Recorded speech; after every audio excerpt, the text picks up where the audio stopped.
સૌને રુદિયે છવાયા વળી કુણલા ગવાયા સૌને રુદિયે છવાયા વળી કુણલા ગવાયા જન્મા જલારામ વીરપુરમાં એ ધીરે જન્મા જલારામ વીરપુરમાં એવા લોહાણાની નાતમાં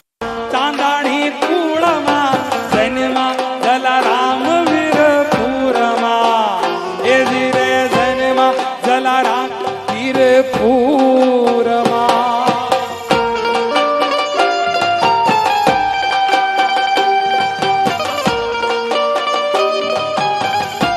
જય જય જલારામ।